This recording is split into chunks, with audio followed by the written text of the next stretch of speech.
Garvey rise again. Take her from this evil den. Garvey rescue it from this ideology.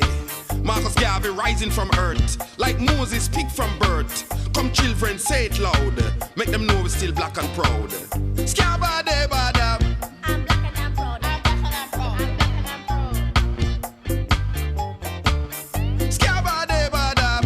I'm black and I'm proud, I'm black and I'm proud, I'm black and I'm proud. African leaders just wait. Garvey action we can duplicate. Black pride him did preach. To the young we must teach. Put Garvey in reality. Make me check him philosophy. Talking about African dignity in a this insanity. Talking about our history that began before slavery. Come children, say it loud. Make them know we're still black and proud. So my American experience began here in Michigan in 1969. I was telling Brother Abdul as we were coming from the airport earlier that my first experience of an American city was here in Detroit. I remember I was at Michigan State for a few months before I first took a trip to Detroit, and it was like, you know, being back home in the Caribbean, because it was the first time after having come to the States that I found myself in a largely black environment. And I remember feeling very much at home as I walked around downtown Detroit. I remember being impressed just by the way people walk. The rhythm of the place reminded me so much of home. You know, I kept seeing people who looked like people I had grown up with and so on. So Detroit, for that reason, has a very special place in my American journey. Detroit was also the first place that I ever taught in this country. I think it must have been the summer of 1970, I believe it was, when I taught a course at Wayne State University. There was some kind of a hookup that Wayne State had with Michigan State, and I was part of that program. So I taught a course here. I think it might have been the summer, it might have been the fall, but I think it was 1970. So in many ways then Detroit is like a kind of a homecoming for me. My topic for tonight, of course, is Marcus Garvey as a Renaissance man. That is a man of many talents. Paul Robeson once said that African Americans have a great talent for organizing. Robeson pointed out that of all the communities in this country, that the African American community is one of the most talented communities when it comes to organizing. And this is something that people don't often acknowledge. But I've always felt that one of the reasons why black folk here in North America have been able to survive, and to survive with a certain amount of style even, despite the unprecedented oppression and repression that black folk have had to deal with for 500 years. I've always felt that one of the reasons, one of the secrets for black survival in this environment has been this great flair for organizing. And we see this flair for organizing not only here in North America, but in fact throughout the Americas, you know, where black folk were scattered as a result of the Atlantic slave trade. We see that flair for organizing literally from day one. The first Africans who were brought to this hemisphere as enslaved Africans were brought to the island of Hispaniola in 1502. And almost as soon as they got off the ship, they began to organize, they began to move into the mountains, they began to set up what used to be called, what are still called maroon communities. These are communities of escaped slaves who were able to set up shop and establish a certain amount of independence and autonomy and wage successful war against the slave owners. In many areas in the New World, maroon communities remained free and independent for hundreds of years. Some of them were never, ever captured. And just imagine the amount of organization it must have taken. You know, as slaves coming off a slave ship after 3 months in the Middle Passage, you know, chained in the bottom of a stinking slave ship, perhaps next to somebody from a different part of the continent who mightn't even have spoken your language. Imagine the feat of organization it must have taken for those people within a matter of minutes or days coming off that slave ship to be able to organize to the point where they could move into the mountainside, you know, into the countryside, into the mountains, into the jungles, organize a community, defend that community, work out strategies for providing for their sustenance, you know, agriculture, work out ways of defending the communities. And many of these communities were really excellent examples of organization. I remember reading of the Maroon communities in Suriname, in South America. And in Suriname, these people had, rice plantations growing. They had a variety of crops growing. They had their communities so fortified because they lived under constant threat of invasion from the white community. Sometimes, in order to approach the community, you had to actually swim underwater and whatnot. They were so well camouflaged, so well fortified. If they were attacked, they had systems in place whereby the women and children would be moved to safety before the European troops, arrived at the communities and so on. So you're talking here about a tremendous feat of organization from very, very early. In Brazil, you find the Republic of the Palmares in the 1600s, where the escaped Africans were able to set up an independent community, a republic, which lasted for about almost 100 years. The Republic of the Palmares in the 1600s in Brazil. And all over the Americas, you find the same thing. In this country, you find Africans running away from Georgia and running into Florida when it was a Spanish colony, and joining the Seminole Native Americans and so on, and setting up independent communities that were well organized, that fought effectively against US armies that were sent against them for many years. That's right. You find the same thing in Jamaica, where you had Maroon communities that were never defeated. Up to now, you still have some descendants of these Maroon communities still living in their own towns and so on in Jamaica. Marcus Garvey himself was a descendant of the Maroons of Jamaica. In the island of Dominica, in the Caribbean, you had Maroons who took over the island for several decades, maybe 60, 70 years. Dominica was actually under the control of Maroons. The same thing happened in the island of St. Vincent. For almost 100 years in St. Vincent, from the late 1600s to the late 1700s, you had Africans, again, literally coming straight off the ship. In fact, in the case of St. Vincent, these Africans were on a slave ship which was shipwrecked off the coast of St. Vincent. And they managed to break loose and get ashore. And that was the beginning of their organization. They were able to organize, they were able to make themselves militarily strong, they were able to ward off a variety of attacks from both the British and the French for 100 years before they were finally overwhelmed by the British. So you're talking here about a flair for organization that began practically from day one. You think in this country of somebody like Denmark Vesey in Charleston, South Carolina. That's right. Denmark Vesey in 1822, who took something like a year and painstakingly, meticulously put together an organization involving thousands of people who were enslaved in South Carolina. Unfortunately, at the moment when he was about to strike a major blow against slavery, as so often happens, somebody, kind of spilled the beans on him, some little stool pigeon in the group, and told old master what was going on.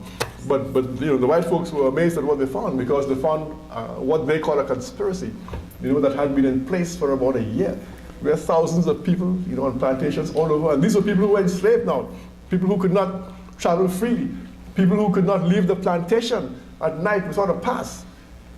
And yet, under those draconian conditions, these people were able to organize thousands strong and keep their organization quiet for a whole year, until the point where they were almost ready to strike a major blow against slavery. We have the case here of Nat Turner, perhaps the most successful and best known of the slave revolutionaries in North America. Nat Turner, 1831, in Southampton County, Virginia. A man who again demonstrated the same kind of organizational genius that we're talking about. At one point, Nat Turner actually escaped from slavery. He escaped, he was home free. And he came back voluntarily onto the plantation. And his friends asked him, what's wrong with you? You escaped, what you come back here for? And he told them that he was imbued with this idea that he had a job to do, and he was coming back to organize and do this job. He had a calling, he was called upon to do something. So here was a man who put this organizational desire above his own personal freedom. And a man who eventually struck with lightning speed in 1831, killed about 50-something to 60 white people in a single night. Yeah. In a single night. All right, it's all good.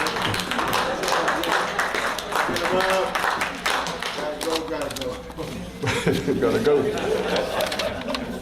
You have people like Will the Executioner, When you read the Confessions of Nat Turner, the other person, apart from Nat himself, who kind of emerges from the pages as a distinct personality, is a man described in the Confessions as Will the Executioner. Nat Turner refers to Will the Executioner with his fatal axe. Whenever he wielded that axe, somebody's head fell off. Will the Executioner. Nat Turner says that the night before the revolution began, when he and his fellow organizers, they retired into the woods. I think they slaughtered a hog and had a final meal and made their final preparations and so on. And Will showed up among them. So Nat says, well, he asked, well, what you doing here? And Will said, my life isn't worth any more to me than yours or anybody else's. I've come here to strike a blow or die for freedom.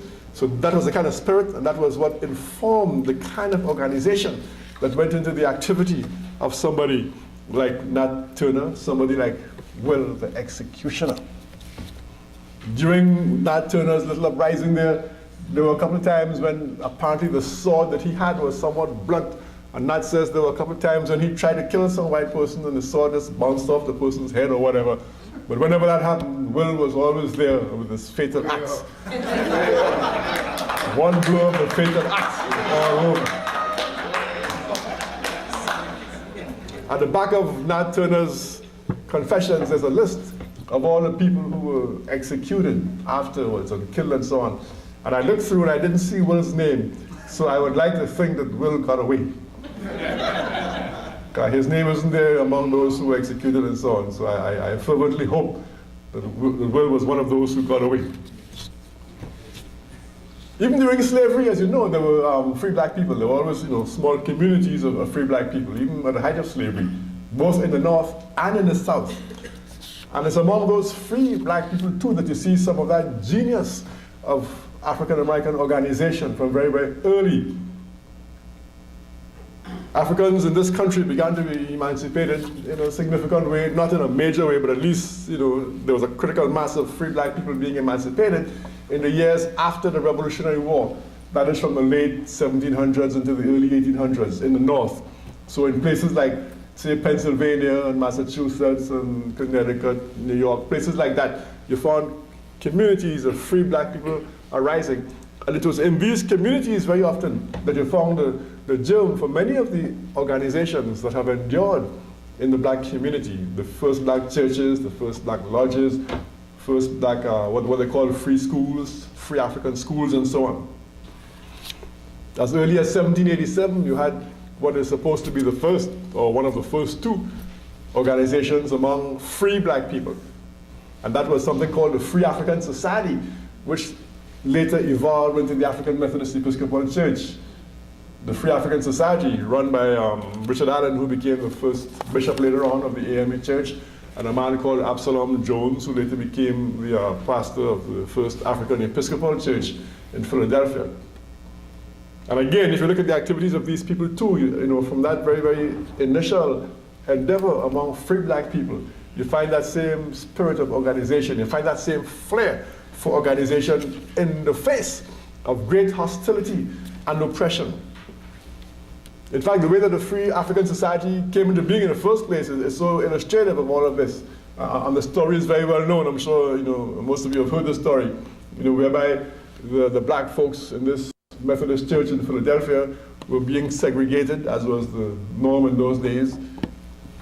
White folk actually came, proselytized among them, brought them into the church, then turned around and segregated them once they brought them into the church. A very interesting phenomenon.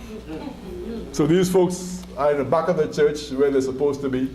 Somebody in the middle of the prayer comes and pulls them off their knees and says, well, look, we have shifted the Jim Crow section of the church from downstairs in the back to upstairs in the back.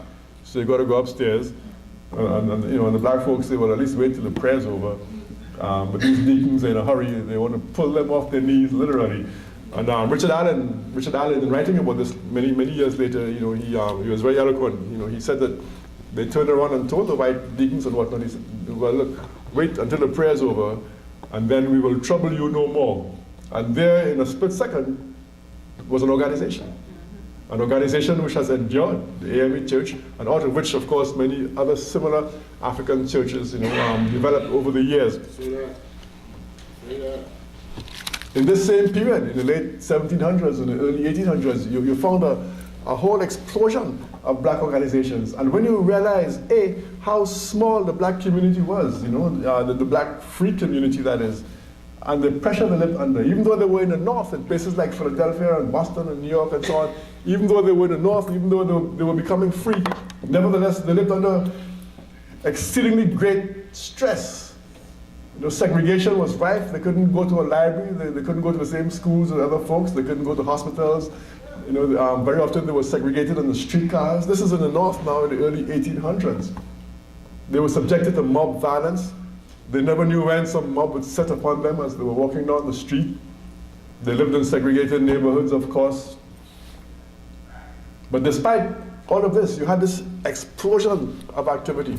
One of the great problems, too, that the black community faced, the early free black community in the 1800s, was the problem of slave catchers, especially in a place like Philadelphia, which was just on the border of the South. Delaware was the South. In 1850, they passed this fugitive slave law whereby any white person could come and grab any black person off the street and accuse them of being a slave, a runaway slave. And the black person had to prove that he or she was in fact free. In other words, as the law would say, the onus was on the black person to prove that they were free. In other words, whether you were free or not, if a white person walked up to you and said, hey, you are my runaway slave from North Carolina, it didn't matter if you were free. Unless you could prove, the white person didn't have to prove anything. Once you were accused, you were the one who had to prove, the onus was on you to prove that you were in fact free. You had to go and find some birth certificate or some kind of a manumission papers or something. And that's the cloud that these folks were living under. And yet, in that incredible situation, they were able to organize. They organized what they call library companies. They organized reading room societies. They organized literary societies, debating societies. They had a whole variety of human rights organizations. They even had a baseball club, would you believe? In the 1860s or thereabouts, they organized a baseball club. And this is before the famous Negro baseball leagues that came much later on. This is very early now, in the 1850s, 1860s. These folks had a baseball club. In fact, there were several baseball clubs all over the Northeast in this period. So again, you see this incredible flair for organizing. They built their own hospitals. They started their own nursing school. They had their own pharmacy. They started black newspapers and so on and so forth.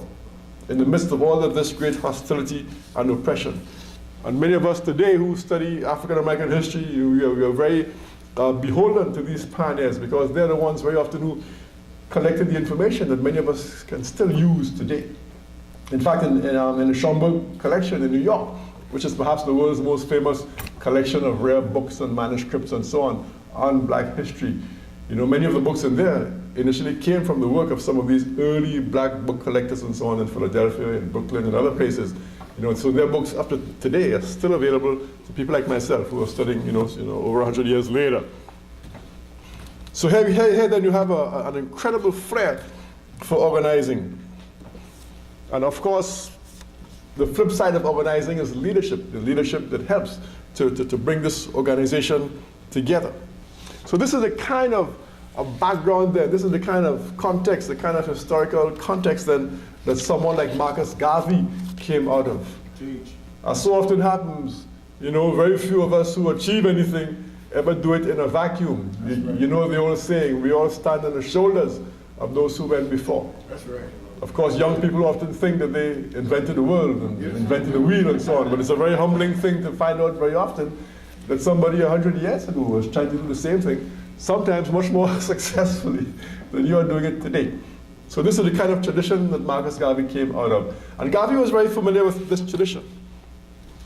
Garvey built an organization, the UNIA, the Universal Negro Improvement Association, which was the most successful African organization in its time, and up to today it remains, arguably the most successful of all time. At the very least, one of the most successful Pan-African organizations of all time. Garvey's basic organizational accomplishments are relatively well known now, especially to this kind of an audience. You know that Garvey built an organization that spanned the entire world. There was something like approximately 1,200 branches of the UNIA in over 41 countries around the world. There were over 700 branches in the US of A. There was something like 10 plus branches in South Africa.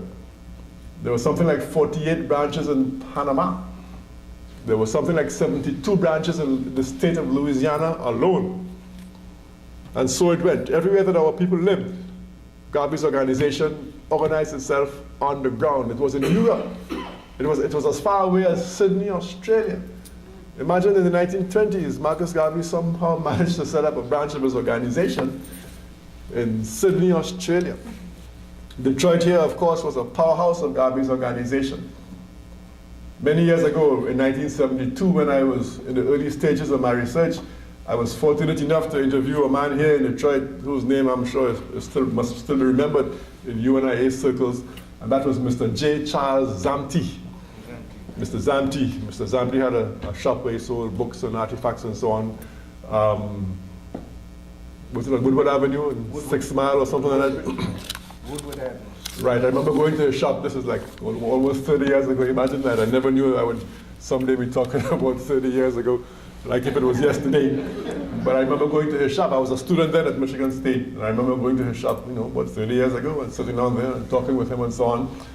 Of course, Mr. Zampi had a special connection with me because not only had he spent a lot of his life in Michigan, but he was also initially from the same place that I am from, that's Trinidad. And Mr. Zampi had grown up in Trinidad. He had gone to the Panama Canal to work on the Panama Canal. I remember he told me that he met Marcus Garvey in Panama around about 1912. And Garvey was organizing some workers at that time. Mr. Zampi told me that he came to New York. And what he did was he followed the sort of immigration path of so many black workers in that area. They went from the islands to the Panama Canal for work when the Panama Canal was being built. When the Panama Canal was finished in 1914, there was less work available, so many of them began looking elsewhere for work. Many of them emigrated to Cuba to cut cane. Some came to this country. Some went back home to the islands. Zamti was one who went from Panama to New York City. He told me he got to New York City in 1918, where he was one of the early members of the UNIA. Then in New York City in 1918, he told me he heard that there was good work for skilled tradesmen in Detroit at the Ford Motor Company. And so he took a chance. He came to Detroit looking for work around about 1919. And I remember he gave me a long explanation of how he came to be the first, he told me, the first black skilled tradesman to be employed by Ford Motor Company, because he was a skilled tradesman. He had worked on the Panama Canal in Trinidad. He was a skilled carpenter. And he told me that he used to come to the Ford Motor Company every morning and hang around and apply for work, and they would chase him away and so on, but he was very determined, and eventually, I forget how he managed to make a breakthrough, but eventually he did indeed, make a little breakthrough. Somebody got fed up of him hanging around the office there every morning and decided to see if this man really had any ability. And of course, he ended up working there for, I don't know how many years, decades, maybe 50 or 60 years or something. But he said he was the first skilled tradesman, of African ancestry to be employed. But more important for our purposes today, he told me that he then was one of the founders of the UNIA here in Detroit in 1919. In fact, Mr. Zambi was one who mentioned to me that he personally remembered the Honorable Elijah Muhammad as a member of the UNIA here in Detroit. There's been a lot of debate and controversy over that question, but Mr. Zambi told me himself. I got it direct from Mr. Zambi, and I'm willing to accept Mr. Zambi's word. If anybody knew, it would have to be Mr. Zambi. Zambi actually traveled around the country with Marcus Garvey in 1922. In 1922, Garvey toured this country. 1922 was the year when Garvey had his famous meeting with the Ku Klux Klan in Atlanta at the invitation of the Klan. 1922 was also the same year that Marcus Garvey had a very famous run-in with the chief of police in New Orleans during that talk, when Garvey was supposed to speak, and the chief of police tried to prevent him from speaking, and there was a big confrontation, and eventually Garvey was able to speak. And Mr. Zambi told me he was, because there were several conflicting accounts of what happened in New Orleans that night. It's very interesting as a historian, you're like a detective, trying to piece together different stories and trying to tease out the truth. Sometimes you have two totally different stories of the same event. But Mr. Zambi, I remember, helped me to make my mind up as to what really happened that night, because Zambi told me that he was the one who was at the door that night when Garvey had the confrontation with the chief of police in New Orleans in a place called Longshoremen's Hall, 1922. Zambi said he was the one who was at the door that night in New Orleans collecting the money for people who came in. So he knew what went on, and again, he was the most credible witness that I interviewed, so to speak. So Detroit then was a powerhouse of the UNIA. Detroit was one of the major areas organized by the UNIA. As a matter of fact, Detroit was one of the cities that Garvey visited on his very first tour of this country. Garvey came to this country in 1916, March 23rd, I think it was, of 1916. And he spent his first year, most of it, 1916 to 17, moving around the country. And Detroit is one of the places he came to. According to his first wife, Amy Ashwood Garvey, she says he even managed a little problem here. Apparently somebody heckled him during a meeting here and hit him on his head with a stone or something. But of course, that didn't prevent Detroit from becoming a major powerhouse of the UNIA in years to come. So Garvey then built this incredible organization, with branches all over this country, all over the world where our people live. He was able to put together a whole network of institutions within the UNIA. He didn't only build a huge umbrella organization, but he built a whole bunch of sub-organizations, if you like, within the UNIA itself. He built the Negro World newspaper, which became the most widely circulated African newspaper in the world in his time in the 1920s.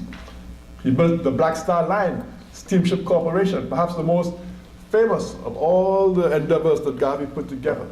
Garvey said that more people probably joined the UNIA as a result of the Black Star Line than as a result of any other single thing that he did. Because if you cast your mind back to 1919 when the Black Star Line came into being, here was the time that black people had lost the right to vote in this country, at least in the South. During Reconstruction, the black people had the right to vote. There had been 22 black people in Congress. But after 1901, there wasn't any black person in Congress again until 1928. So this is a period that some historians refer to as the nadir. That is the lowest point, the ebb, the low point in African American history. So this is the context then, in this awful period of perhaps despair in some quarters. Here was Garvey being able to come and mobilize people to the point where he could come up with something like a Black Star Line, entering into the arena of huge international business, a place where very few black people had gone before. So he was able to put together a Black Star Line, which owned at least 3 ships over the years. It had a subsidiary company which bought a 4th ship. Even though the line failed eventually, the line was not an instant failure by any means. It sailed around the place. His ships sailed up and down the eastern seaboard. They sailed to the Bahamas, to Jamaica, to Cuba, to Haiti. I remember there was one trip where the Black Star Line brought something like 500 black workers from Panama to Cuba. People like Zambi who were leaving Panama in search of work in other areas. Garvey put together the Negro Factories Corporation.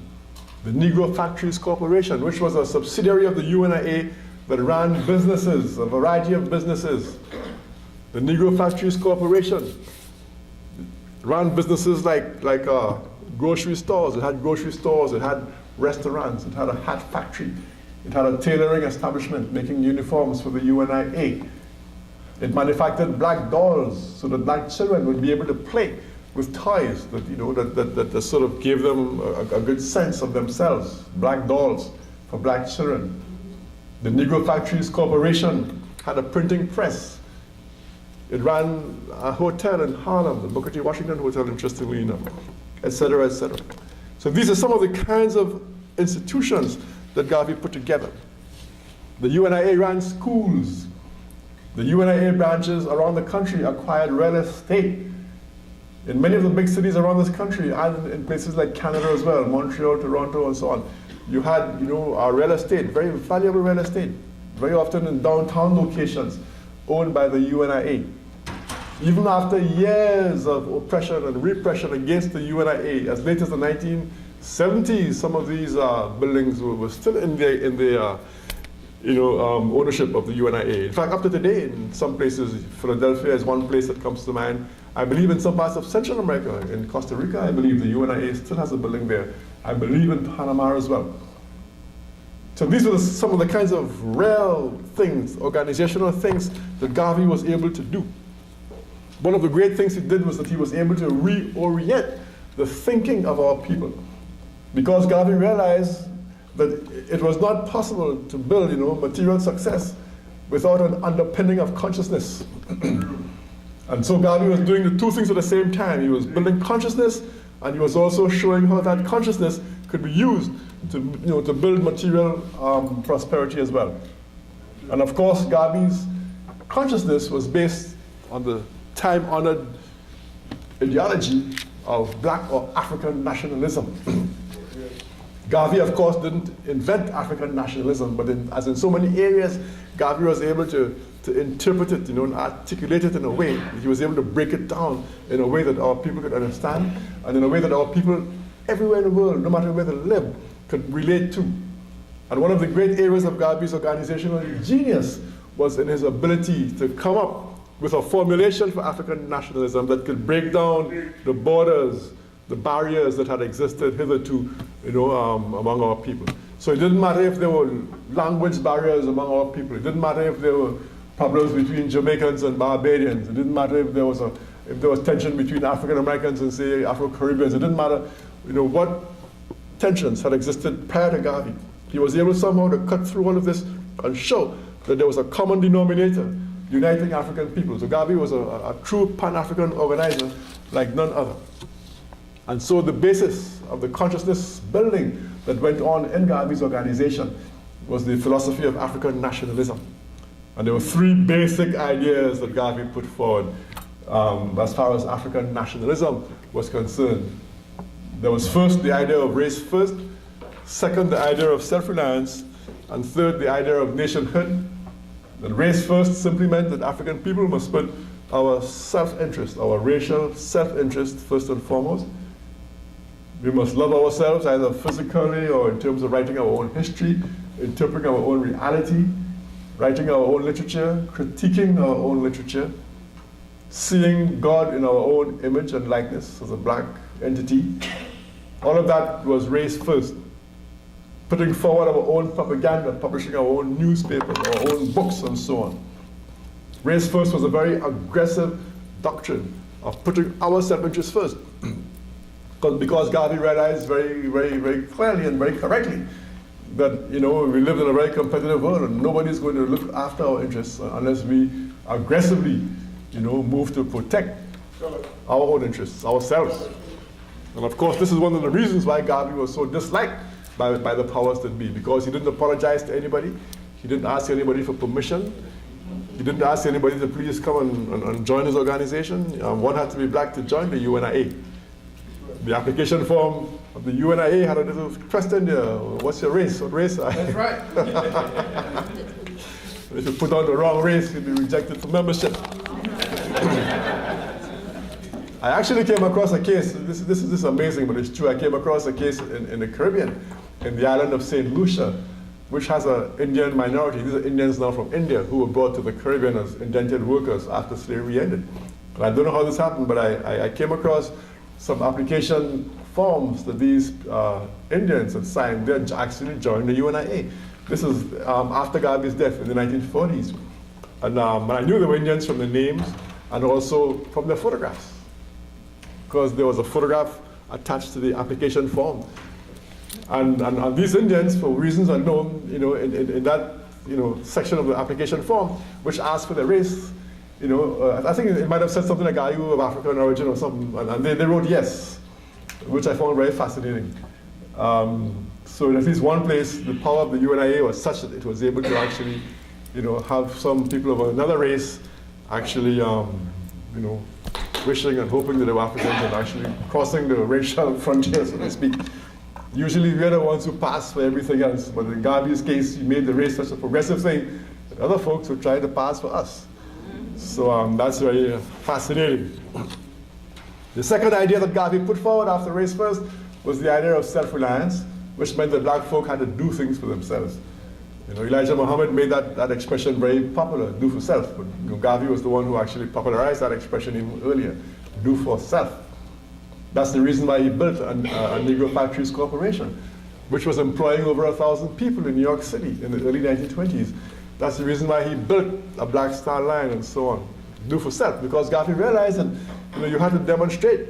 You had to show by example. Of course, you could show by encouraging folks, of course, but if you could show by example as well, that was the ultimate proof that what you were saying was a viable thing. If you could show people that by adopting this philosophy of African nationalism, you could actually do things, build things.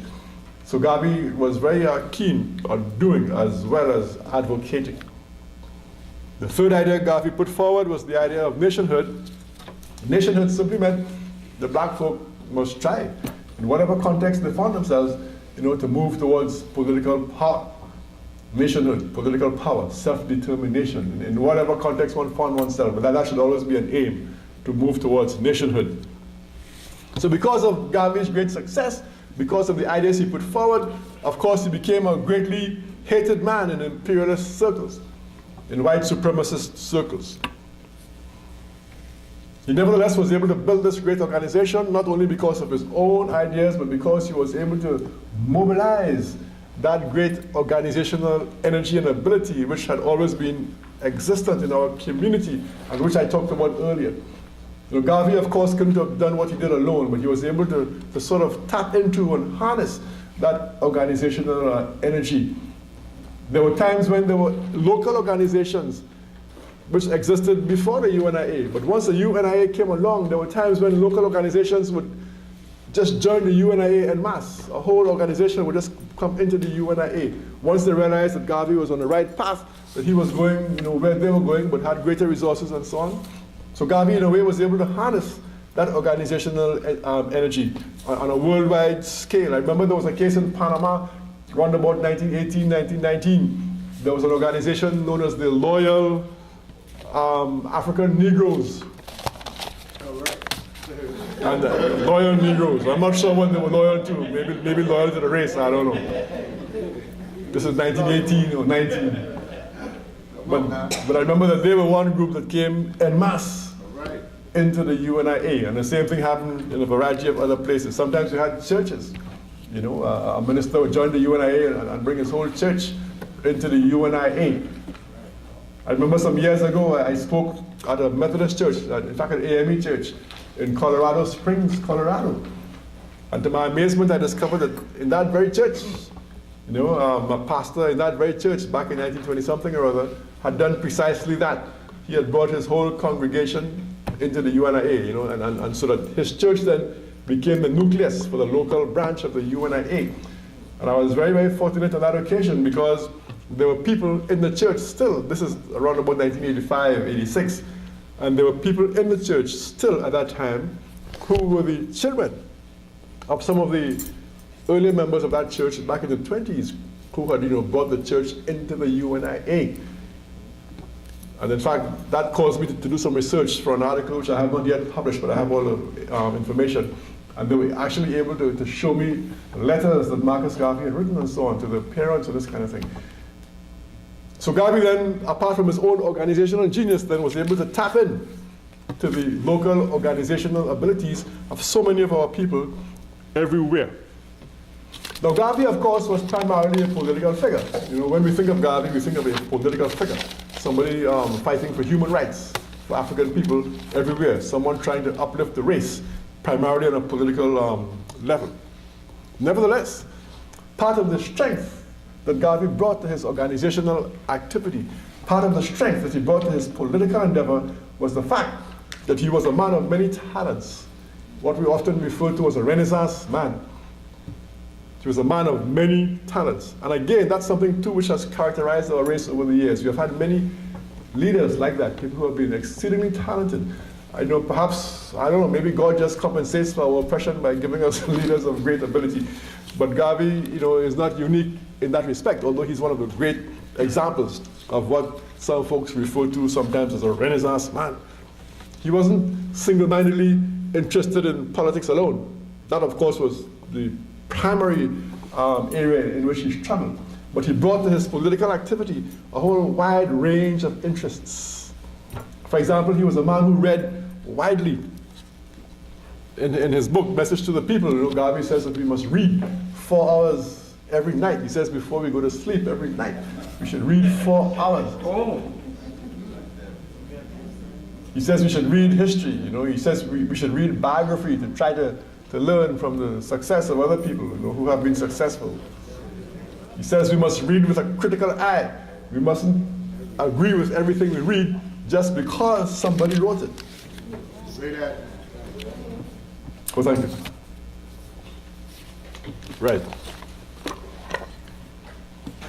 In his early career, Garvey had already demonstrated this love for reading from very, very early. In fact, the earliest existing pamphlet that Garvey published, a pamphlet he published in Jamaica before he came to this country, is called A Talk with Afro-West Indians. It was published around about 1915, about a year before he came to this country. In that pamphlet, he tells his readers that they must read the works of specific African historians who he mentions. One of the people he mentions in that pamphlet is Edward Wilmot Blyden. That's right.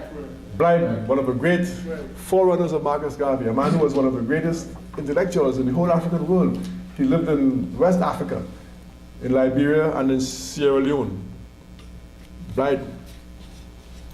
So Garvey then was a great reader. He was very interested in history.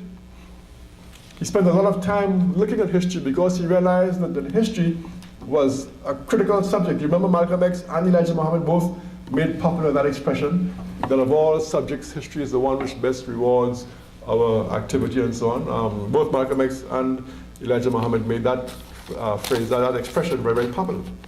Garvey too realized that history was the bedrock of any kind of educational activity.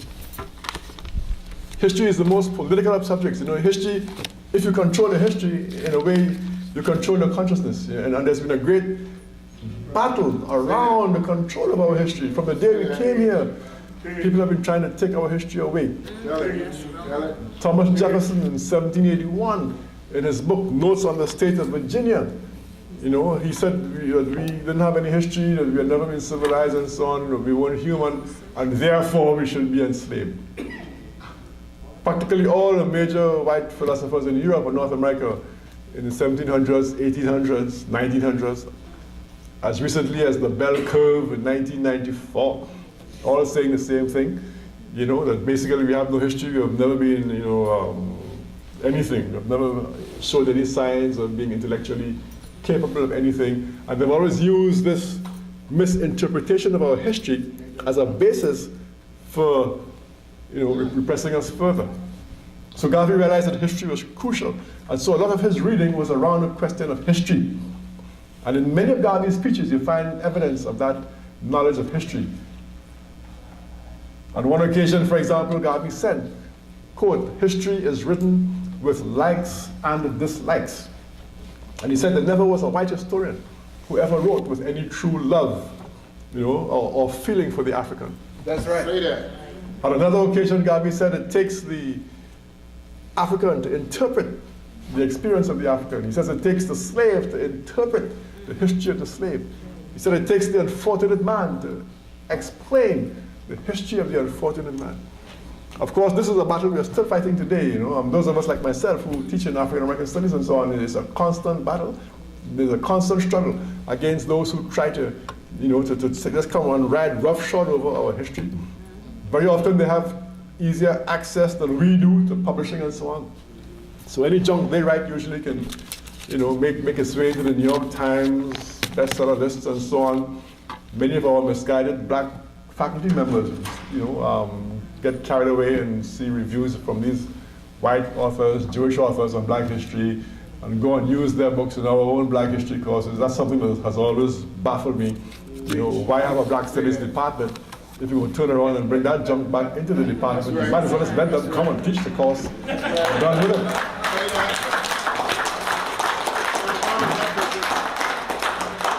I'm sure that's not what all these pioneers fought for. I remember as a student at Michigan State, students taking over buildings and stuff, risking going to jail and stuff for black studies.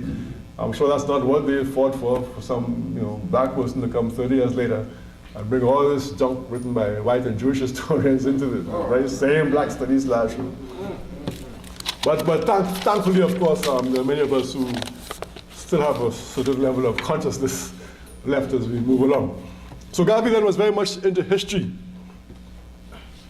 For example, he was very keenly interested in the question of the African origins of civilization, because that has perhaps been one of the most contentious of all issues, because the pseudo-scientific racists, the Thomas Jeffersons of this world, the people who put together the bell curve, people like that, That's right. Bernstein and Murray and these people have always, either explicitly or implicitly, but they've always argued, again, that we had no history, that we have no history of progress.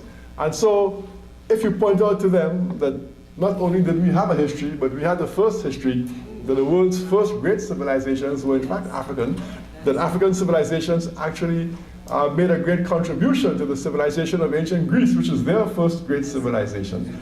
That turns their entire argument on its head. So they are forced to keep on arguing whether it's right or wrong, but as long as they maintain this pseudo-scientific racist attitude and that we are intellectually inferior, it in a sense forces them to continue arguing that Egypt, Kemet, and these places were white, because they can't acknowledge they were black, because the Greeks themselves acknowledged their debt to places like Egypt. So the white, pseudo-scientific racists are forced into a bind. They have to keep arguing that these old societies were white, because they can't argue that we were inferior, but that we contributed to their civilization at the same time. So Garvey was as much aware of this as anybody else. Let me read a little quotation from Garvey here. This, I believe, comes from the Philosophy and Opinions of Marcus Garvey. I reprinted it here in the Jewish Onslaught.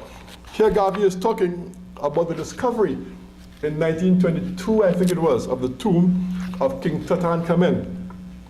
King Tut, as you know, his remains and his treasures have toured this country. King Tut was a very young pharaoh. He was, I think, a teenager or something, 18, 19 years old or something when he died. And his tomb was one of the few tombs in ancient Egypt that somehow survived and escaped the grave robbers and people who had vandalized these tombs and stolen materials over the centuries. And in 1922, when King Tut's tomb was discovered, the world was absolutely amazed at the level of our riches that were found buried with King Tut. And yet King Tut was a relatively minor pharaoh. And people wondered, if this young boy, a minor pharaoh, was buried with such incredible riches, that boggled the mind of 20th century Europe. What must the grave of one of the major pharaohs have looked like, if they hadn't been robbed and so on. So of course, having discovered King Tut's tomb, then of course they began to talk about King Tut being white or swarthy European. It's amazing the kind of mental contortions these people have come up with over the years, for ancient Egypt. I mean, with a straight face, they will tell you that somebody was a dark-skinned European or a black white man. I mean, and they say this stuff with no, a straight face. It's amazing. And sometimes they invent whole new races, Hamites, Semites, all kind of stuff to confuse the issue. In the old King James Bible, they refer to Ethiopians as Ethiopians, so everybody recognizes Ethiopia to mean black. But in some of the new Bibles now, where they've begun to have these so-called modern translations of the Bible, some of these new Bibles now are moving away from the word Ethiopian. And now they're calling them other terms, which still mean black, but it's just that they are terms with which most people are not familiar. So they will say Cushite instead of Ethiopian. Cushite still means black, but not as many people will recognize Cushite. Sometimes they'll use Canaanite, stuff like that, anything to confuse the issue. So here's what Marcus Garvey said in 1922, when they discovered the tomb of King Tut. Quote, "They tell us that Tutankhamen, a king of Egypt, who reigned about the year 1350 BC, was not a Negro, that the ancient civilization of Egypt and the pharaohs was not of our race, but that does not make the truth unreal. Every student of history, says Garvey, of impartial mind, knows that the Negro once ruled the world when white men were savages and barbarians living in caves. That ancient Egypt gave to the world civilization, and that Greece and Rome have robbed Egypt of her arts and letters and taken all the credit to themselves, etc., etc., etc. So here's Garvey then. He's a political leader, but nevertheless very interested in the cultural aspects of our race, of building consciousness, of rehabilitating our history. Garvey also pointed out that all of the pharaohs were black. Of course, nowadays we know that not only was Egypt black, but we know nowadays that Nubia, which is south of Egypt, where people were even blacker than in Egypt, we know that Nubia was actually even before Egypt. That's right. So now we're in a situation now where we could even, for argument's sake, if we wanted to, we could give them Egypt almost, because we now know that Egypt derived its civilization from Nubia. So, I'm not advocating giving them Egypt, but at this point, Egypt is almost irrelevant. We could say, hey, take Egypt, so what?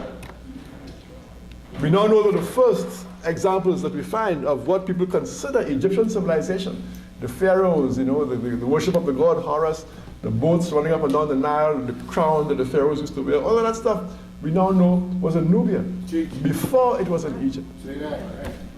What is considered the world's first historical document? That is the first written record in the history of the world.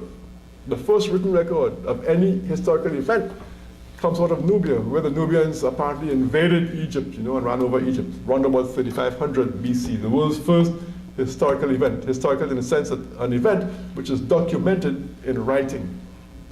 And of course, this means that the Nubians were writing in 3500 BC, which is 2500 years before Homer, the Greek. It's really amazing how folks have turned our history upside down, and this is what Garvey was referring to. That's right. People who actually say that Africans had never been literate, when Africans were literate 2,500 years before the Greeks. They were saying Africans had never invented a wheel, when we now know from rock carvings and so on that have been found in the Sahara. Africans had wheeled chariots in the Sahara 7,000 years ago. Long before anybody in Europe had invented any wheel. And so it goes. In fact, one of the most startling discoveries they made recently was that there's evidence now of Africans practicing mathematics in the Congo. This isn't even Egypt, it's not even Nubia, this is in the Congo. Africans practicing mathematics in the Congo something like 70 or 80,000 years ago. This is 80,000 years ago. They found some bone instruments made of bone near some river in the Congo.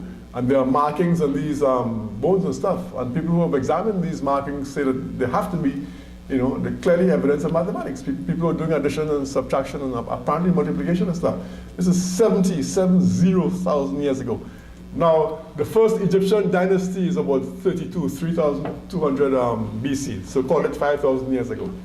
So look at this incredible leap from 5,000 years ago, the first Egyptian dynasty, to maybe 70 or 80,000 years ago. Africans, doing mathematics in the Congo, in the heart of Africa. So Garvey then, as a man of culture, as a Renaissance man, was very, very concerned, that we rehabilitate our history as one further means of building consciousness. Garvey was also a poet. One really has to marvel at the wide variety of interests that Garvey had. Garvey was a poet. He wrote a lot of poetry. In fact, he wrote enough poetry for me to have actually republished a book of his poetry. I mean, a book this size, there's nothing but poetry written by Marcus Garvey. That's how much poetry Marcus Garvey wrote. A lot of it he wrote while he was in jail in 1927, but some he wrote before he went to jail, some he wrote afterwards in the 1930s. And his poetry also gives us evidence of the wide range of his interests. Much of his poetry is political. He has poems written during the Italian invasion of Ethiopia in 1935. So he has poems supporting the Ethiopians. He he has poems attacking Mussolini, the fascist leader of Italy, who attacked Ethiopia and so on. Say that. He also has poems on other kinds of subjects, you know, on black history. He has poems on the Black Star Line. One of his most important poems is a very long poem, about maybe 20 or so pages long, called The Tragedy of White Injustice. The Tragedy of White Injustice. This poem was initially written as a pamphlet on its own, by itself. It was long enough to fill an entire pamphlet, The Tragedy of White Injustice. And in this poem, it's a long historical poem. It's an epic poem in which Garvey traces the history, you know, of white violence and rapine and pillaging throughout the world, and of non-white people's resistance to white aggression. Let me just quote you one little verse from this poem, just to give you a little flavor of what it's all about. This is my favorite stanza from this poem. Quote, "Out of cold old Europe, these white men came, from caves, dens, and holes, without any fame, eating their dead's flesh and sucking their blood, That's right. relics of the Mediterranean flood. Literature, science, and art they stole. After Africa had measured each pole, Asia taught them what great learning was. Now they frown upon what the coolie does." That's just one verse of a very, very long poem. Garvey's poems, like I said, covered a variety of topics. He has a famous poem on a black woman. Yeah. It begins, "Black queen of beauty, thou hast given color to the world." And he goes through a long historical account of how black women ruled the world and were revered by everybody. But then, interestingly, he says the black man became weak. That's right. And when the black man became weak and was unable to protect the black woman, you know, bore the brunt of a lot of that weakness, you know, by having to be enslaved and so on. But he looks forward to the time when the black race will again become strong and be in a position to protect this woman folk and so on. That's the black woman. He has a poem called "Hail, United States of Africa," a very Pan-African poem looking forward. And again, there was a mention earlier, Brother Kwame Atta mentioned Kwame Nkrumah earlier. And Kwame Nkrumah, of course, is the person who we associate with that notion, that concept of a United States of Africa. But Marcus Garvey, way back in 1927, was writing a poem, "Hail, United States of Africa," in which he looked forward to a united, revitalized continent. He has poems of love to his wife. There's one poem called "The Love Amy." His wife's name was Amy Jakes Garvey, his second wife. Garvey was also a playwright. I've been unable to find any examples of his plays. I've come across references to his plays in my book, Race First, and in fact, in 2 or 3 of my books, I have references to his plays. I know he had a play called "The Coronation of the African King." I know that his plays were put on in this country and also in Jamaica after he was deported back to Jamaica. But neither myself nor any other historian has been able to actually find the texts of any of these plays. But hopefully someday somebody's going to find them. I find it hard to believe that there's not some play by Garvey in somebody's attic or basement somewhere that somebody is going to find someday. So I fervently look forward to that day. But Garvey actually wrote plays because, again, he was a man of learning, he was a man of culture, and he saw the multifaceted nature of our experience. And even though he was primarily interested in politics, he saw that all of these other avenues were important avenues for raising consciousness. That's right. And raising consciousness, as I said before, became the sort of basis, the sort of infrastructure, the foundation upon which political progress would have to be built. Garvey was a collector of books. He didn't only read books, but he collected books. Again, in his book, Message to the People, which was a secret course of instruction that Garvey gave to his followers in Canada, in Toronto in 1937. In fact, many folks went from Detroit over to Toronto in 1937 to participate in that course. The course is now published as the course of Message to the People, the course of African philosophy. But in that volume, excuse me, Garvey tells folks not only to collect books, but to keep their books. He says, never lend your books to anybody. You probably won't get them back. Of course, there's a time and place to lend. I mean, if one has a, one can have a library or a lending room, that's okay. But in terms of one's personal collection, Garvey says be very careful how you lend your books or how you even let folks into your library to look around. Marcus Garvey was also an art collector. And again, I don't know what became either of his book collection or of his art collection. When he died in London, England in 1940, I remember reading some letters where his secretary, his personal secretary, was writing back to his wife, Amy Jakes Garvey, who was in Jamaica at the time. And she mentioned, all those books he had, and, and they were kind of discussing what to do with them, but I don't know what became of those books. I assume that some book collector must have come, and then maybe just bought them and then sold them individually as second-hand books and whatnot.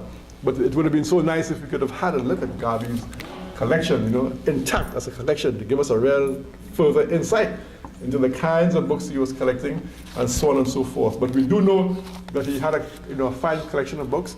We do know that he had a fine collection of artwork. He collected African art objects. I've seen references to this both in terms of Jamaica and in terms of his last years in London. Garvey, of course, as we all know, was also a great orator. Many of our leaders over the years, have been blessed with the gift of great public speaking.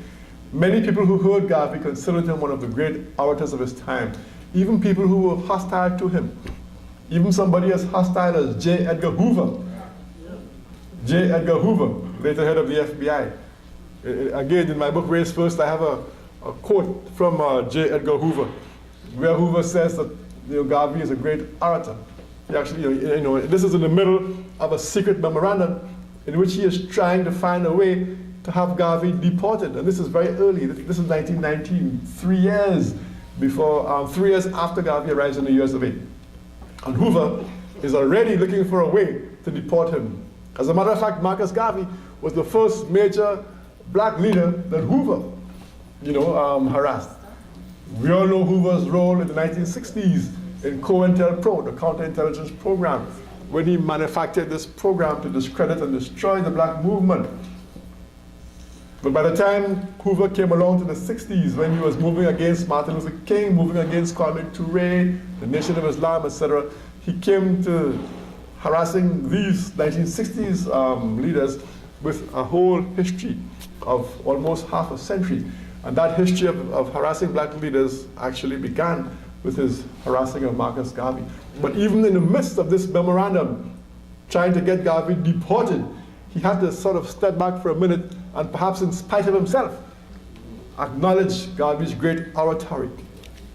Garvey gave a speech at Howard University in 1924, and there was a famous black intellectual of that time who was a dean at Howard, a man called Professor Kelly Miller.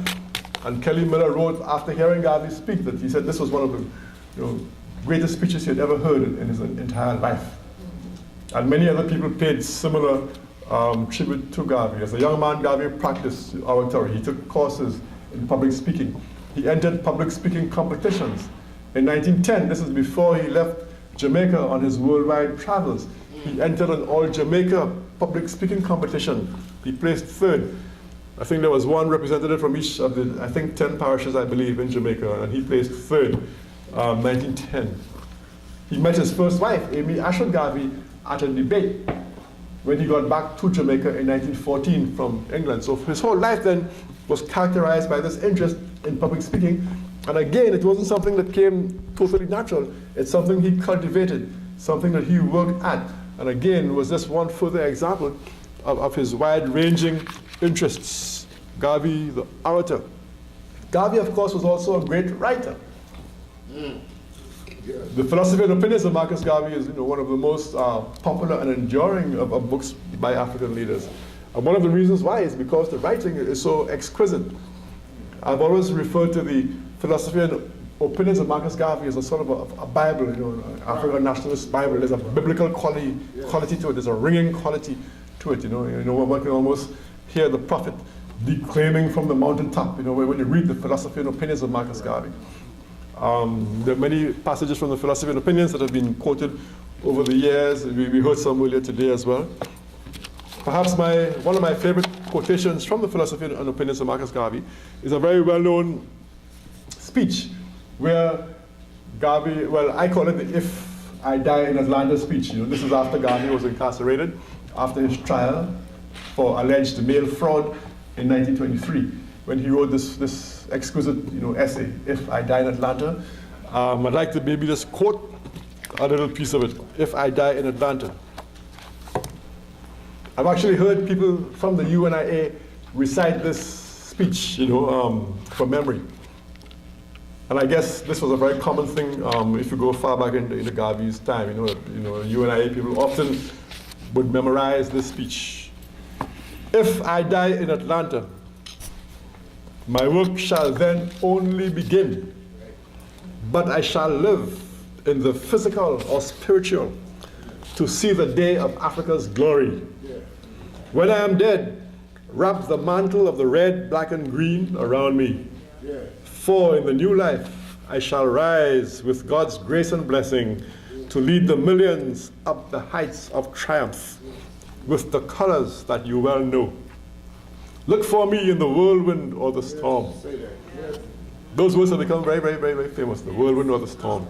Look for me in the whirlwind or the storm. Look for me all around you. For with God's grace, I shall come and bring with me countless millions of black slaves who have died in America and the West Indies, and the millions in Africa, to aid you in the fight for liberty, freedom, and life. Very, very moving words. Words written by somebody who A, had a great facility with the language, and somebody B, who had a great sense of commitment. You can feel the commitment coming through and adding eloquence to those kinds of words. Another of the famous essays that Marcus Garvey wrote that has also become very, very famous, and one which I've also heard UNIA people recite, verbatim many times over the years, is his famous essay on African fundamentalism. Garvey himself considered this perhaps his most complete work of creative writing, African fundamentalism. It was a very short essay, but in this short essay, Garvey was able to sort of include, the gist of his entire philosophy. You'll find African fundamentalism at the very end of the philosophy and opinions of Marcus Garvey. It's the very, very last thing, almost like in the back cover. I've also reprinted it in another one of my books, African Fundamentalism. And let me just read the first few lines. Funny, I opened the book exactly on the page. Isn't that strange?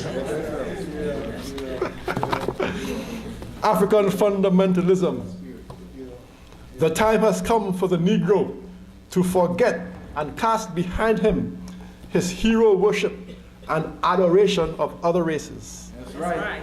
Yes, say that. And to start out immediately to create and emulate heroes of his own. That's right. Yes. We must canonize our own saints, create our own martyrs, and elevate to positions of fame and honor black men and women who have made their distinct contribution to our racial history. That's how that essay begins, the essay on African fundamentalism. Over the years, Garveyites have often printed that essay up in a sort of a poster form. Even in Garvey's days, I've seen advertisements in Garvey's newspapers where framed copies of that essay were being sold. And even in recent years, in the last maybe 20 years or so, in fact, I myself have bought copies of African fundamentalism put out by the UNIA over the last 20 years or so, nicely typeset and so on for framing. African fundamentalism. Garvey was also an original thinker. No great leader, as great as Garvey was, could have achieved what he did without having that gift of original thought. Like I said before, his philosophy of African nationalism was not necessarily a philosophy that he invented, but he was able to rework it, to articulate it, to break it down in such a way that it could become the basis for this incredible worldwide movement. Garvey looked at things like religion, for example. He argued that, hey, if God is a spirit with no color, like they say, and if we are made in the image and likeness of God, like they say, then why can't we depict our God to look like us? Right. Black, very simple. But as simple as this sounds, as simple and as logical as this sounds, it still required a very original mind to say that. To us today it seems obvious, but it didn't seem obvious at all to a lot of people. The New York Times, believe it or not, took the time, the New York Times took the time to write an editorial attacking Garvey for making that argument, that black folk have to worship gods that look like them. The New York Times, you would think the New York Times had more important things to do, but it shows the amount of energy that those folks have always invested in trying to suppress any rise in African consciousness. And they knew, just as well as Garvey did, that consciousness is the forerunner to more material success. So Marcus Garvey then was a Renaissance man in all of these ways and in so many others. He was also a Renaissance man in another more narrow sense, in the sense that he was a great influence on the literary and cultural movement in African American history of the 1920s that the history books refer to as the Harlem Renaissance. The Harlem Renaissance is a term that the history books have begun to use, well, have used for years, concerning that great outpouring of literary and artistic effort that took place in African America in the 1920s, beginning in the mid-1920s. You know, a great number of your major figures in African American literary and cultural history were flourishing in that period, the mid-1920s. People like Langston Hughes, people like Claude McKay, people like Countee Cullen, Zora Neale Hurston, and so many others. This is the period when they flourished, a period which the history books call the Harlem Renaissance. But come to find out that Garvey was a major factor in the coming forth of this Harlem Renaissance. Of course, many of the historians have not given Garvey the credit that's due to him for having helped, but we will, and in fact, and we have, because I myself have written a book here, Literary Garveyism, that deals with particularly with just that, with Garvey's impact on the Harlem Renaissance. Garvey actually had a whole Harlem Renaissance going for about 5 years before the time that the historians usually indicate the Harlem Renaissance began. And several of the major figures in what I call the mainstream Harlem Renaissance actually came out of Garvey's movement. Claude McKay, the famous poet who wrote If We Must Die, perhaps the most famous poem ever written in African America, Oh, Let Us Nobly Die. Claude McKay said, if we have to die by, at the hands of a lynching mob, then at least let us try, if possible, to take some of the lynchers along with us.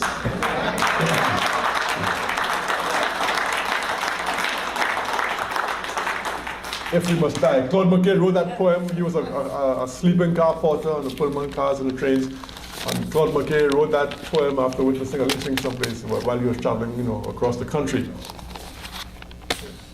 It's, like I said, arguably the most powerful, popular, well-known poem ever written in African America. Winston Churchill, would you believe, during the Second World War, when the British had their backs against the wall and the Germans were trying to run them into the North Sea or wherever, Winston Churchill actually quoted that poem to rally the British against the Germans. Of course, he did not identify where it came from, who wrote it. That's the thief they are. That's right. Par for the course. Indeed. Par for the course. Yes, sir. But all of these people had actually written for Garvey, before becoming famous. And there must be hundreds of others who did not become famous, who wrote for Garvey. Every week in Garvey's newspaper, the Negro World, there was a page called Poetry for the People. And folks would write in, and send in their poems from all over the African world, from this country, from the Caribbean, South America, Africa, and some very well-known figures in the history of black folk actually wrote poetry. And again, just as Garvey was a Renaissance man, it seems as though he also triggered that kind of Renaissance quality in other people too. For example, you have someone like Kobina Sechi from Ghana, who was a mentor of Kwame Nkrumah and a political figure. And again, someone you don't normally think of in a literary sense. But he wrote poems for Garvey's Negro World. Similarly, in the Caribbean, you have a man called T.A. Marichaux, a major political figure for maybe half a century in the Caribbean from the island of Grenada. The same island that Malcolm X's mother came from, by the way, Grenada. And you have T.A. Marichaux sending in poems to Garvey's newspaper in 1921. It's as though all of Garvey's followers, got caught up in this great effort to build up a race, by any means, not only by overtly political means, but also by raising consciousness through literature, through the arts, through everything else. Some of the editors of Garvey's newspaper were some of the great black intellectual figures of that period. There was Hubert H. Harrison, who was one of the great intellectuals out of Harlem in that period. He was one of the editors of Garvey's newspaper. There was a man called John Edward Bruce, who was one of the great, perhaps one of the greatest African-American journalists in that period. He was one of the editors of Garvey's newspaper. There was a man called William H. Ferris, a man with degrees from Harvard and Yale, who was one of the editors of Garvey's newspaper as well. So Garvey again was able to harness the abilities of so many people in pushing forward his Renaissance program. Garvey's Negro World newspaper was a pioneer in book reviews in black publications. It was the first black publication to run a regular book review column. So here's a political organization, but playing such a historical role in the development of our cultural and literary activity as well. One of the great African-American sculptors, a woman called Augusta Savage, was a member of the UNIA. In fact, she was married to a man who died very early, very young, but a man whose poem, When You Meet a Member of the Ku Klux Klan, I'm going to read in a minute. And he was Secretary General of the UNIA. And he had a Detroit connection too. I believe he came from Hopkinsville, Kentucky originally, but he actually, I believe, ran a small black newspaper here in Detroit. I think it was called the Detroit Contender. And that's when he met Garvey, and he came to work for Garvey. This would be, I'm not sure what year, maybe 1918, 1919, 20, somewhere in that period.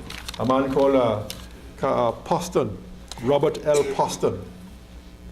And so I'm going to end by reading a little quote here from this poem by Robert L. Poston, Secretary General of the UNIA, a man who had actually worked in Detroit on a black newspaper, a man who Garvey sent as part of his sort of delegation to Liberia in 1921 to try and arrange for the UNIA to move its headquarters to Liberia. And this poem again sums up that spirit of militancy, of consciousness raising, which came out of the UNIA. And I think it's a very good place on which to end this talk on Garvey as a Renaissance man. So here's one of Garvey's Renaissance poets. When you meet a member of the Ku Klux Klan, tells you what to do when you meet a member of the Ku Klux Klan. This is 1921. Okay, when you meet a member of the Ku Klux Klan. When you meet a member of the Ku Klux Klan, walk right up and hit him like a natural man. Take no thought of babies he may have at home. Sympathies defamed when used upon his dome. Hit him in the mouth and push his face right in. Knock him down a flight of stairs and pick him up again. Get your distance from him and then take a running start. Hit him, brother, hit him, and please hit the scoundrel hard. Pour some water on him. Bring him back to life once more. Think of how he did your folks in the days of long ago. Make a prayer to heaven for the strength to do the job. Kick him in the stomach. He, a low, unworthy snob. Call your wife and baby out to see you have some fun. Sick your bulldog on him for to see the rascal run. Head him off before he gets 10 paces from your door. Take a bat of sturdy oak and knock him down once more. This time you may leave him where he wallows in the sand, a spent and humble member of the Ku Klux Klan. Thank you very much. From Egypt to Timbuktu, from Morocco to South Africa too, we walk proud over the land. Out of Africa it all began. Garvey taught race first. African slavery was not a curse. We can accomplish what we will. Great Africa was great, we are still. Come children, say it loud. Make them know we're still black and proud. Scabba-dabba-dab. I'm black and I'm proud. I'm black and I'm proud. Scabba-dabba-dab. I'm black and I'm proud. Garvey, Garvey, Take her from this evil den. Garvey rescue it from this ideology. Marcus Garvey rising from earth, like Moses speak from birth. Come children, say it loud, make them know we're still black and proud. Scabba